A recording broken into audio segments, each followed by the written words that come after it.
가을이 깊어가고 있는 10월 첫 주일입니다.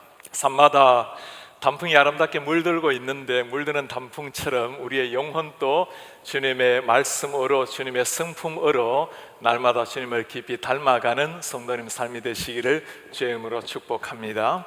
우리 9월에는 그리스도 안에서 우리가 누구인지, 어떤 성품, 그리스도 안에서 우리의 정체성이 무엇인지를 함께 살펴보았습니다.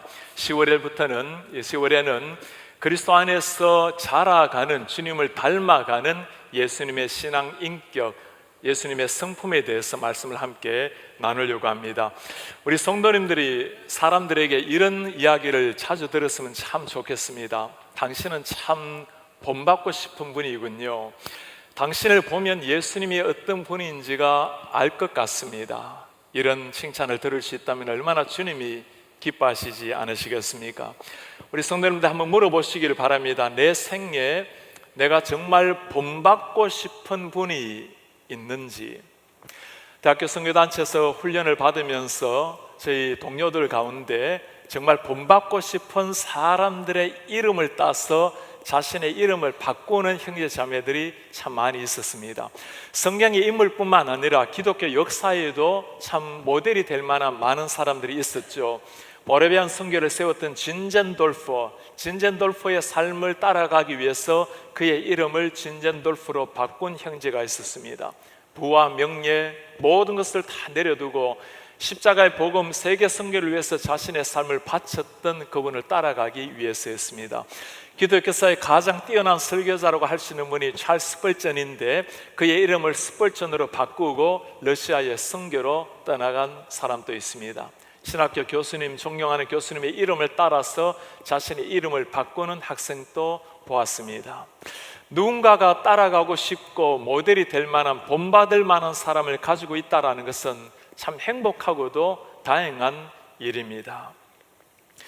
우리가 따라가고 싶은 그 많은 신앙의 인물들, 진젠돌프 또 스펄전이라 하더라도 그분들에게도 한 가지 나타나는 공통점이라는 게 있어요. 그분들도 존경하고 본받고 싶었던 사람이 있다는 겁니다. 그분이 우리 예수 그리스도셨죠. 그리스도, 누구든지 예수님을 믿는 사람이라면 이 예수 그리스도를 그들의 삶의 모델로 삼고 따라가려고 하는 사람들이 대부분일 겁니다. 기독교 역사에 이 예수님을 따라 살기를 원했고 주님을 모델로 삼기 가장 원했던, 그렇게 살아내었던 한 사람이 있다면 사도 바울이 될 것입니다. 예수님을 만나고 난 다음에 내가 예수 그리스도와 십자가 이외에는 아무것도 알지 않기로 작정을 했노라고, 내가 살든지 죽든지 내 몸에 예수님만이 존귀하게 나타나기를 바란다고 외쳤던 그 사도 바울, 오늘 그 바울이 우리에게 들려주는 한마디 말씀입니다. 내가 그리스도를 본받는 것 같이 너희도 나를 본받는 자가 되라. 사도 바울의 이 한마디 말씀, 너희도 나를 본받는 자가 되라. 세상 누가 감히 나를 본받는 사람이 되어라고 이렇게 말을 쓰는 사람이 누가 있겠어요? 사도 바울도 자기 자신이 온전하지 않은 사람이라는 것을 스스로 잘 알고 있습니다. 예수님 믿는 사람들을 감옥에 잡아넣고 자기 자신도 예수님에 대해서 적대적으로 살아왔던, 예수님에게 원수와 같았던 사람이 사도 바울이었습니다. 바울이 정말 말하고자 하는 게 뭘까요? 나를 본받으라고, 이 죽을 만한 육신의 나, 죄인된 나, 그게 아니죠. 중요한 것은 그 앞에 있는 말씀입니다. 내가 예수 그리스도를 본받는 것 같이 너희도 나를 본받으라. 그가 교만했어도 자신의 차서도 아니었습니다. 내가 부족하고 연약하지만 예수님, 그분을 만나고 난 다음에 매 순간 나를 쳤어 예수님께 복종하고 예수님을 닮아가려고 하는 이 나의 모습을 여러분들도 본받기를 원합니다. 예수 그리스도를 본받으라. 사실 이 말씀도 가만히 묵상하다 보면 굉장히 엄청나고 부담스럽기랑 마찬가지입니다. 그리스도를 따라간다라는 것, 제가 20살에 예수님을 만나고 난 다음에 참 매일 했던 기도의 제목입니다. 치열하게 주님처럼 살기를 위해서 기도하고, 주님, 제가 말이, 제 생각이, 제 행동 하나하나, 사람들 대하는 눈빛 하나하나가 예수님처럼 닮게 해주십시오. 그렇게 달려갔던 인생이었는데 제가 신앙에 철이 좀 들고 나니까 예수님처럼 살게 해달라는 말이 얼마나 위험한 말이라는 것을 알게 되었어요. 나 같은 죄인은 절대로 예수님처럼 살지도 못하지만 내 죄인된 이 심성이 그것을 견디지 못한다라는 것을 뒤늦게 깨달았기 때문입니다. 그럼에도 불구하고 우리가 할 수 있는 고백이 무엇입니까? 주님, 미천한 죄인이지만 그러나 살아있는 날 동안에 예수님 닮기를 원합니다. 우리 모두의 고백이 되어야 될 것입니다. 우리 이원상 목사님께서 이제 주님의 품에 안긴 지가 3년이 다 되어 갑니다. 목사님께서 돌아가시고 장례식 때, 고별 예배 때 제가 쓴 글이 하나 있습니다. 이제 우리가 그 길을 걷겠습니다. 마지막 부분입니다. 언젠가 주님 앞에 서는 날까지 목사님 걸어가신 그 길 우리도 따라가겠습니다. 목사님 걸음마다 주님 걸어가신 그 길이기에 그 길을 걷다 보면 목사님을 만나는 그 자리에서 우리 주님도 만나게 될 것입니다. 목사님의 인생이 완벽했어가 아니죠. 목사님 주님 앞에 바르게 살려고, 예수님 말씀대로 살려고, 주님 따라 살려고 애쓰신 분이시기 때문에 그 목사님과 함께 걷다 보면 목사님이 바라보셨던 그 주님을 우리도 만날 날이 올 것이라는 고백입니다. 예수님을 만나기 위해서, 예수님을 닮기 위해서 발부둥 쳤던 사도 바울의 인생, 그의 인생이 구체적으로 어땠을까요? 오늘 말씀 10장에 31, 32, 33절의 차례대로 그 삶을 보여주고 있습니다. 예수님을 닮아가는 사람의 인생 방향을 말씀해주고 33절에는 예수님을 닮아가는 사람의 판단의 기준, 그리고 33절에는 예수님을 닮아가는 사람의 인생의 목적이 무엇인지를 보여주고 있습니다. 먼저 31절에 보면 그런즉 너희가 먹든지 마시든지 무엇을 하든지 다 하나님의 영광을 위하여 하라. 먹든지 마시든지 무엇을 하든지 다 하나님의 영광을 위하여 하라. 사도 바울의 인생에 무엇을 향해서 살았는지 인생 방향을 보여주는 한마디입니다. 우리 모든 신자들의 삶이 무엇을 향해야 되는지도 보여주는 한마디입니다. 우리가 창조받은 목적, 이유, 하나님의 영광을 위하는 인생입니다. 사실 사도 바울의 글을 보면 여러 가지 이야기가 많이 나오죠. 그 모든 이야기들을 다 묶어보면 핵심이 무엇입니까? 예수님을 모르는 사람이 있다면 이 십자가의 복음을 전해서 예수님을 믿게 하라. 예수님을 믿는 사람이라면 십자가 복음 앞에서 온전한 사람으로 살 것이고 무엇을 하든지 하나님의 영광을 위하여 하라. 이것이 바울 메시지의 핵심이었습니다. 하나님의 영광을 위해서 살라, 그렇게 고백했을 뿐만 아니라 살아내었던 사람이 사도 바울이었습니다. 바울뿐만이 아니었죠. 우리 예수님의 삶도 마찬가지입니다. 예수님께서 금요일 잡히시기 전에 그 전날 밤에 하나님 앞에서 했던 기도문이 있습니다. 아버지, 때가 이르렀으니 아들을 영화롭게 하사 아들로 아버지를 영화롭게 하게 하옵소서. 아버지를 영화롭게 하게 하소서. 예수님의 모든 삶이 하나님의 영광을 향해서 드려진 삶이었습니다. 예수님께서 이 땅에 오신 것, 하늘을 내려놓고 하나님의 말씀에 순종해서 이 땅에 오셔서 우리의 구원자가 되신 주님, 이 땅에 살면서 수많은 오해, 수많은 핍박, 고난을 겪으면서도 하나님의 영광을 위해서 달려가신 예수님, 마지막 십자가의 죽음의 현장에서도 당신의 뜻이 아니라 하나님의 뜻을 구하면서 하나님의 영광을 위해서 죽음의 십자가를 오르신 예수님, 예수님의 삶 자체가 오직 하나님의 영광을 위해서 달려간 인생이었습니다. 우리도 마찬가지죠. 이 주님을 정말 만나게 되면 그때 진정한 인생의 방향, 하나님의 영광이 우리의 방향이 되는 겁니다. 사도 바울이 이 예수님을 만났을 때 마지막 순간까지 하나님의 영광을 위해서 불태운 하나님의 전사가 된 겁니다. 먹든지 마시든지 무엇을 하든지 다 하나님의 영광을 위하여 하라. 이 다라는 말이 굉장히 중요합니다.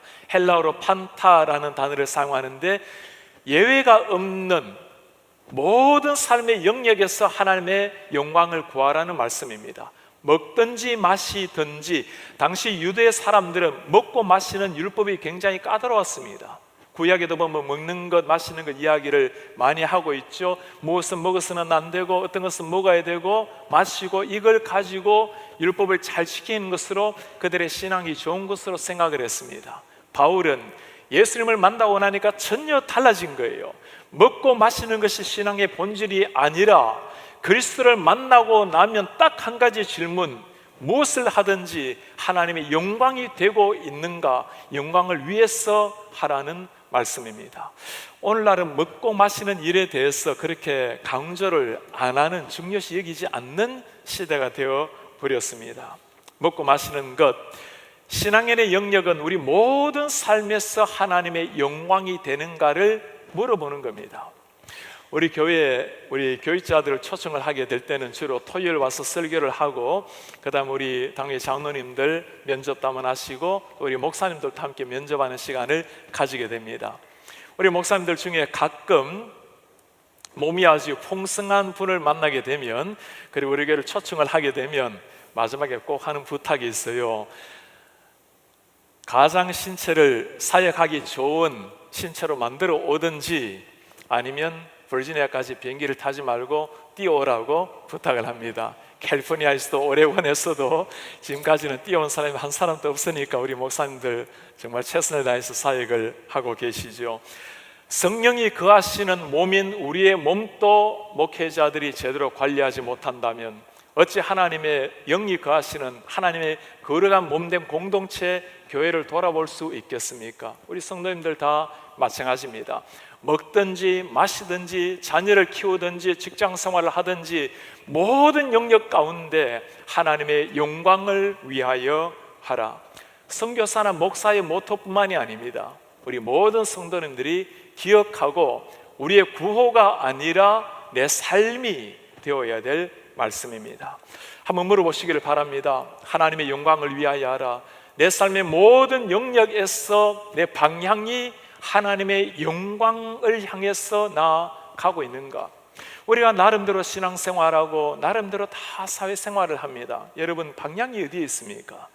먹든지 마시든지 하나님의 영광이 내 방향이 된 사람, 하나님을 만난 사람, 그리스도 안에서 성품이 달라진 사람의 인생입니다. 이런 사람은 어떤 모습으로 사람을 대할까요? 모든 인생의 판단의 기준이 어떨까요? 32절에서 바울이 하는 말입니다. 유대인, 헬라인, 하나님의 교회도 거치는 자가 되지 마라. 유대인이나 헬라인이나 하나님의 교회나 걸림돌이 되지 말라. 나로 말미암아 누군가가 영적으로 시험을 받거나 넘어지게 만드는 걸림돌 인생을 살지 말라는 겁니다. 유대인이든 헬라인이든 하나님의 교회든 믿는 사람이든 믿지 않는 사람이든지 다 마찬가지라는 거예요. 특별히 하나님의 교회, 거룩한 하나님의 공동체에 부담을 주거나 위험에 빠뜨리거나 하지 말라. 무슨 말일까요? 내가 원하는 대로 살지 말라는 겁니다. 정말 주님을 만나서 신앙 인격이 성품이 달라지게 되었다면 이제는 내 중심이 아니라 하나님의 영광을 위하여, 그리고 하나님께서 사랑하신 한 사람 한 사람의 덕을 위하여 살라라는 말씀입니다. 요즘 사람들이 참 많이 쓰는 단어 중에 하나가 I don't care, 내 알 바 아니라고. 그게 아니죠, 그죠? 우리는 무시하고 내 중심으로 살 사람들이 아니라 정말 주님을 만난 사람은 관심을 가져야 됩니다. 내가 하는 말 한마디, 행동 하나, 손짓 하나, 눈빛 하나가 정말 그리스도의 품성을 드러내고 있는가? 하나님의 향기요 편지로 내 삶이 읽혀지고 있는가? 그냥 나는 나대로 살래가 아니에요. 육신에 속했을 때는, 우리가 주인이었을 때는 우리가 원하는 대로 살았지만 예수님이 주인이 되고 예수님이 다스리는 사람은 달라진 사람들입니다. 오늘 이 말씀은 당시의 배경이 굉장히 중요합니다. 고린도 교회는 먹고 마시는 문제 가지고 논란이 참 많았습니다.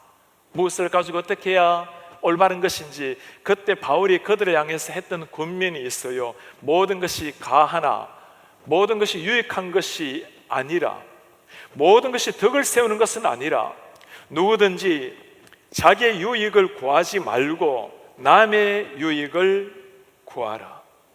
자기의 유익을 구하는 것이 아니라 남의 유익을 구하라.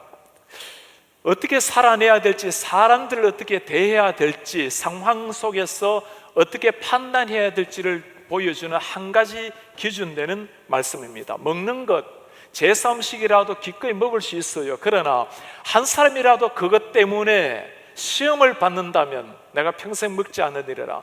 고기 먹는 것 때문에 누가 한 사람이라도 시험을 받는다면 내가 평생 고기마저도 먹지 않으리라.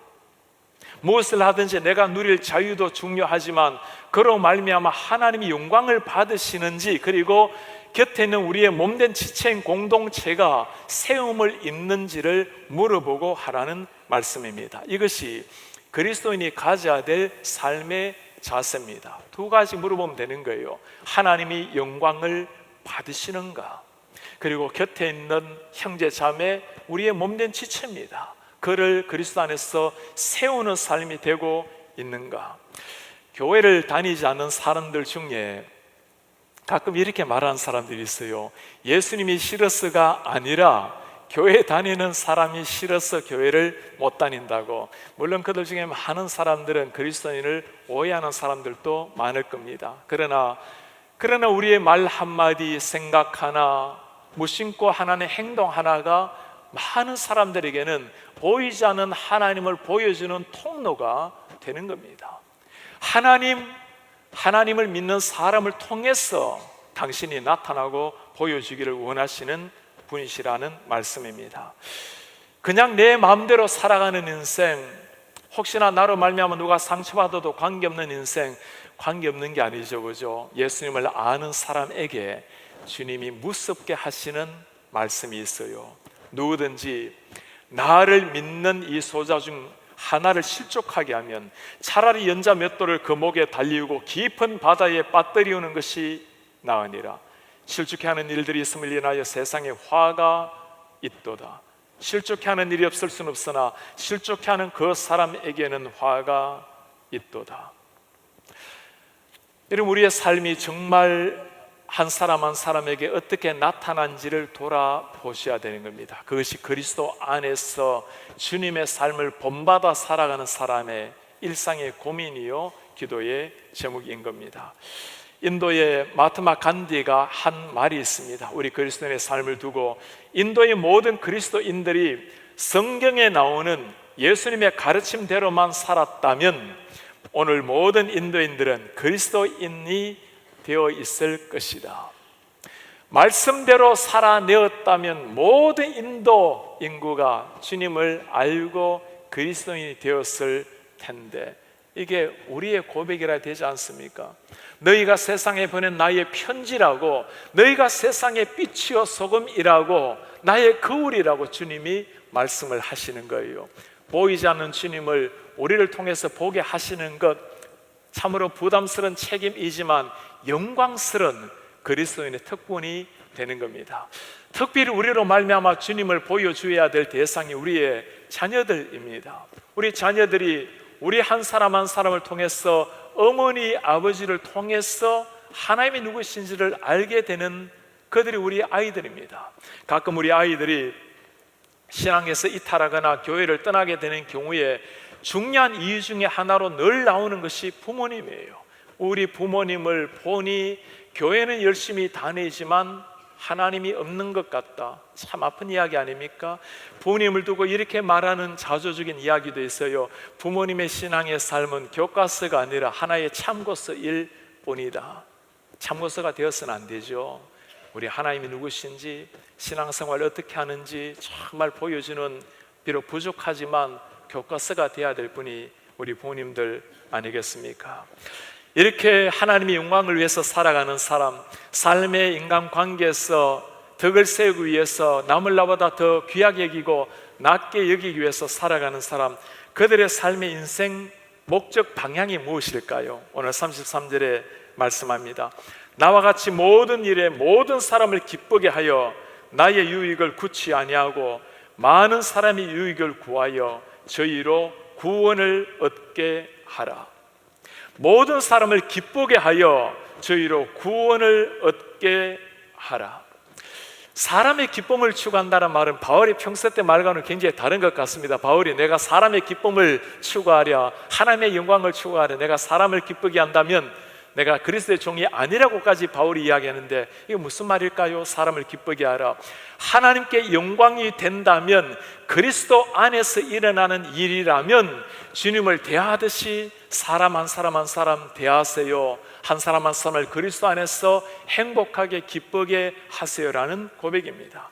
마치 오늘날 살아가는 사람들과는 전혀 다른 거꾸로 살아가는 사람의 말 같습니다. 오늘날 삶은 모두가 다 내 중심 아닙니까? 내 행복, 내 기쁨, 내 만족, 나의 모든 것이 집중되어 있는데, 바울이 하는 말은 시선을 바꾸라는 겁니다. 하나님의 영광을 위하여, 그리고 타인의 그의 기쁨을 위해서 살라는 말씀이죠. 이제는 우리 조이 선교회 늘 외쳤던 구호가 바로 이것 아닙니까? J-O-Y, joy. 언제 진짜 joy, 기쁨이 일어나는가? Jesus first, 예수님이 먼저고, others second, 다른 사람이 그 다음이고, you last, 내 자신은 마지막이라는 거. 그때 J-O-Y, joy가 기쁨이 생긴다는 말씀 아닙니까? 너무나 성경에서 하고자 하는 그 말씀이에요. 하나님의 영광을 구하고 타인의 기쁨을 구할 때 우리 한 사람 한 사람에게도 진정한 기쁨이 찾아온다라는 말씀입니다. 그렇게 살아내야 될 진정한 마지막 인생 목적이 무엇일까요? 하나님의 영광을 구하고 한 사람 한 사람을 따뜻하게 배려하고 한 사람 한 사람을 기쁘시게 만드는 이런 삶의 마지막 목적, 오늘 바울이 외치고 있습니다. 저희로 구원을 받게 하라. 그렇게 살아내는 마지막 인생 목적은 한 사람 한 사람 예수 만나서 구원을 얻게 하라. 바울이 그렇게 살았죠. 바울이 이 삶에 대해서 뭐라고 말합니까? 바로 전장에 하는 말씀이, 내가 모든 사람에게 자유로우나 스스로 모든 사람에게 종이 된 것은 더 많은 사람 얻고자 함이라. 한 사람이라도 그리스도 안에서 얻고자 함이라. 바울이 어떻게 살았습니까? 유대인에게는 유대인에게로, 율법이 있는 사람에게는 율법 아래 있는 사람처럼, 율법이 없는 사람은 율법이 없는 사람처럼, 이방인에게는 이방인처럼. 왜 그렇죠? 어찌하든지 한 사람이라도 그리스도 안에서 구원 얻고자, 구원 얻게 하려고. 이것이 정말 예수님을 만난 사람, 주님 앞에 변화된 신앙 인격에 살아가야 될 인생 방향이요, 태도요, 목적인 겁니다. 오늘 우리가 기독교 역사에 가장 멋지게 주님을 따라간, 그리스도를 본받은 한 사람, 사도 바울의 위대한 고백을 들었습니다. 우리 부모님들이 우리 자녀들에게 남겨야 될 신앙 유산 한마디가 이거예요. 바울의 이 고백, 내가 그리스도를 본받는 것처럼 너희도 나를 본받으라. 내가 부족하지만 엄마 아빠가 그리스도를 닮아가는 것처럼 너도 그리스도를 닮기를 바란단다. 우리 순장님들, 교회 리더가 하셔야 될 말씀이 이거예요. 우리가 다 부족하지만 그러나 그리스도를 닮기 위해서 애쓰며 노력하고 기도하는 것처럼 우리 수는 한 분 한 분 온 성도가 그리스도를 닮기를 원합니다.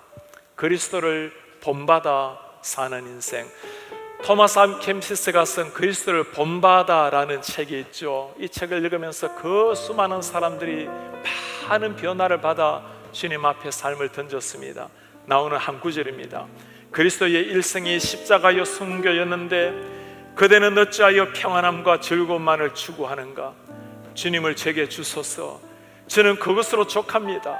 주님이 떠나시면 제겐 어떤 위로도 소용이 없습니다. 저는 주님 없이 존재할 수 없으며 주님이 저를 찾아오지 않으시면 살아있을 수도 없습니다. 주님으로 말미암아 가득히 채워진 사람, 주님 한 분으로 진정한 만족이 일어나는 사람, 그들에게 나타나는 삶, 오늘 우리가 본 바울의 고백입니다. 하나님의 영광을 위해 살라. 한 사람 한 사람 소중히 여기면서 그를 세우는 인생이 되어라. 그를 행복하게 즐겁게 한 사람 한 사람을 그리스도 안으로 인도하라.